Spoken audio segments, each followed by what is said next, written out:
আসসালামু আলাইকুম। গরম ভাতের সাথে ডিম ভাজি এক অন্যরকম অনুভূতি। আসলে যারা ডিম ভাজি পছন্দ করেন তাদের জন্য এই ভিডিওটা নিয়ে আসছি। আর খিচুড়ি হলে তো কোনো কথাই নাই। আর খিচুড়ি দিয়ে ডিম ভাজি খাইতে কার না ভালো লাগে। এক ফালা ডিম ভাজি দিয়ে 2 প্লেট ভাত খাওয়া হবে এমন এক পরিস্থিতি। তো আমি ক্যামেরাম্যান হিসেবে ছিলাম আর ভাগ্নি আমার ডিমটা ব্লেন্ড করতেছিল। পেঁয়াজ মরিচ সবকিছু চুরমার করে দিচ্ছে ভেঙে চুরে। তারপরে এখানে দেওয়া আছে হলুদ, পরিমাণ মতো লবণ। ডিম ভাজিতে লবণ হলে কিন্তু আমার বেশি ভালোও লাগে না। তো পেঁয়াজ মরিচ ঝুরা করে কাটা হয়েছিল। অনেকে আবার এই ডিম ভাজি কিন্তু সরিষার ফুল দিয়ে খেতে ভালোবাসেন। আমি এক নেক্সট টাইম একটা ভিডিও নিয়ে আসবো কিভাবে সরিষার ফুল দিয়ে ডিম ভাজি খেতে হয়। আর ডিমটা ভাঙতে হয় দেখেন একটু আলতো করে, কারণ ডিমটা আলতো করে ভাঙার কারণ হলো ডিমের খোসা যেন না যায়। আর আপনারা খেয়াল রাখবেন, ডিমের খোসা যদি যায় এর ভিতরে সেটা আবার আপনি সরায় ফেলাবেন, কারণ তাছাড়া কিন্তু সেই ডিমের খোসা দাঁতের ভিতরে গেলে প্রবলেম হবে এবং পেটের ভিতরে গেলেও কিন্তু অনেক সময় পেট খারাপ হয়ে যায়। তো যাই হোক, এইদিকে ডিম ভাঙা সেই দুইটা কুসুম যেন দুটো সূর্য একটা বাটির ভিতরে, এমন এক পরিস্থিতি খুবই ভালো।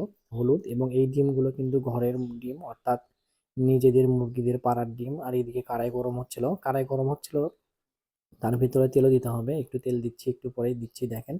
এইদিকে ডিম ফেটা প্রায় শেষ। এই ডিম কিন্তু 4 জন মানুষ খাওয়া হবে অনায়াসে। এক ফালা ডিম হলে কিন্তু অনেকগুলোই ভাত খাওয়া যায়। গরম ভাতের সাথে ডিম ভাজি হলে তো কোনো কথাই নাই।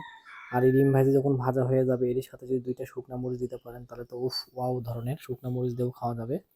তো আমি একটু পরে তেল দিব আর কি, দেখেন তেল দিচ্ছি। তেল গরম হলে পরে ডিম ভাজি হতে খুবই ভালো হয়। অনেক সময় দেখা যায় যে ডিম কড়াইয়ের মধ্যে লাগে যায়, একটাই কারণ তেল গরম হওয়ার আগেই যদি কখনো ডিম ছাড়েন তখন এরকম ভাবে দেখেন হাত দিয়ে ইয়ে করে দিলে, কড়াইটা চারিদিকে ঘুরাই দিলে দেখবেন তেল পুরো কড়াই সরে যায়।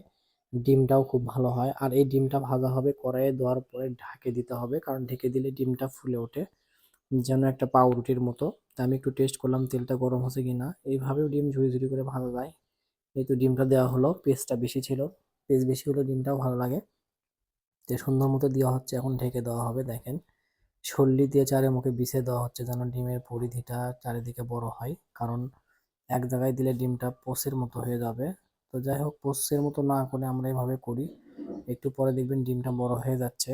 ডিমটা বড় হয়ে গেলে দেখতে পারবেন যে এই যে ঢেকে দেওয়া হলো, ঢেকে দেওয়ার পরে কিছুক্ষণ পরে তুলে দেখবেন যে ডিমটা প্রায় ফুলে উঠছে, মনে হচ্ছে এটা শিমু বেকারির পাউরুটির মতো মনে হবে।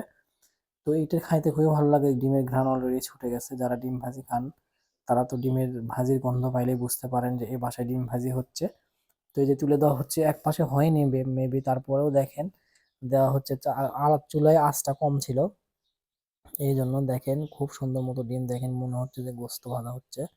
কিন্তু ডিম ভাজি দিয়ে কিন্তু এক প্লেট ভাত খাওয়া হয়ে যায়। আর ডিম পছন্দ করেন না এমন কোনো লোক কিন্তু বাংলাদেশেও পাবেন না।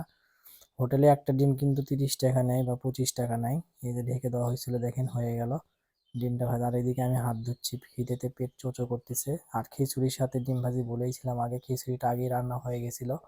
খিচুড়িটাতে ছিল হচ্ছে কপি, অর্থাৎ পাতা কপির সাথে ডিম ভাজি। আমি শুকনো মরিচ নিছি পাতের সাথে, একটু পরে আবার লেবু কাটে নিয়ে আসবো। তো ভিডিওটা ভালো লাগলে অবশ্যই লাইক শেয়ার কমেন্ট করবেন। আসসালামু আলাইকুম, সবাই ভালো থাকবেন।